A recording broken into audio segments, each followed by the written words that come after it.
स्रोत सामग्री स्पष्ट रूप से एक चौंकाने वाला खुलासा करती है।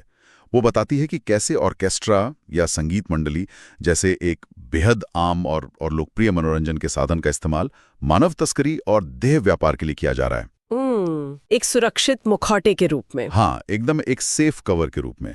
और हमारा आज का मिशन ये समझना है कि ये कोई एक दो जगह हुई छिटपुट घटना नहीं है। बिल्कुल नहीं।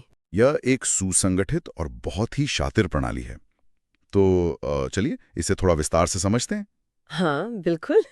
ये बात किसी को भी हैरत में डाल सकती है कि जो चीज खुलेआम लोगों के मनोरंजन के लिए बनी है, जो सैकड़ों लोगों की नजरों के सामने है, भला वही चीज एक इतने बड़े अपराध का पर्दा कैसे बन सकती है? देखिए, इस सवाल का जवाब अपराध के काम करने के तरीके और उसके मनोविज्ञान में छिपा है। अच्छा। और यही इस पूरे मामले का सबसे दिलचस्प और खौफनाक हिस्सा है। जब हम नवभारत टाइम्स और लाइव हिंदुस्तान की इन रिपोर्ट्स को पढ़ते हैं ना, तो उसमें साफ तौर पर इस बात पर जोर दिया गया है कि ये मामला गंभीर और संवेदनशील है। हाँ, ये शब्द काफी भारी हैं। बिल्कुल।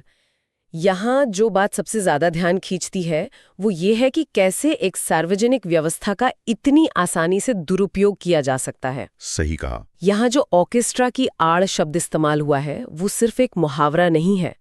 ये असल में इस पूरे आपराधिक नेटवर्क की रीढ़ है। मतलब उनका मेन टूल है। मैं इसे एक तरह से सोच रहा था, ये एक ट्रोजन हॉर्स की तरह लगता है। Trojan horse? हाँ, मतलब बाहर से देखने पर ये एक साधारण सा उत्सव या मनोरंजन का साधन लगता है, जैसे कि ऑर्केस्ट्रा। हाँ, समझ रही हूँ। लेकिन इसके भीतर, इसके अंदर एक बहुत ही गहरा और काला सच छुपा हुआ है, वही मानव तस्करी और देह व्यापार। एकदम सटीक एनालॉजी है ये।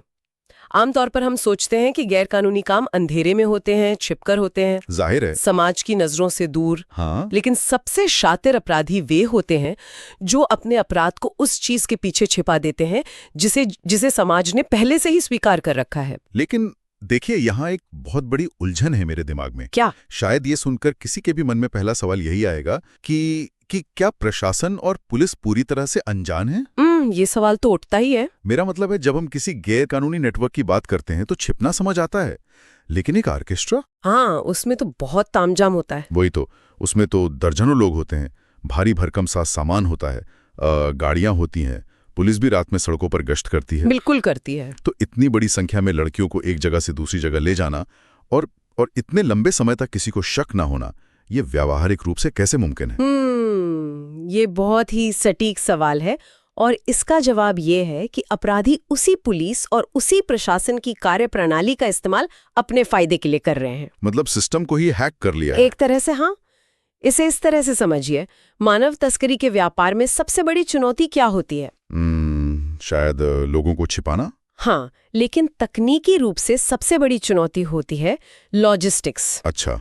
यानी लोगों को एक जगह से दूसरी जगह सुरक्षित ले जाना और उन्हें ठहराने का इंतजाम करना। सही बात है। अगर मान लीजिए आधी रात को कोई आम बस या वैन कुछ लड़कियों को लेकर किसी हाईवे से गुजर रही हो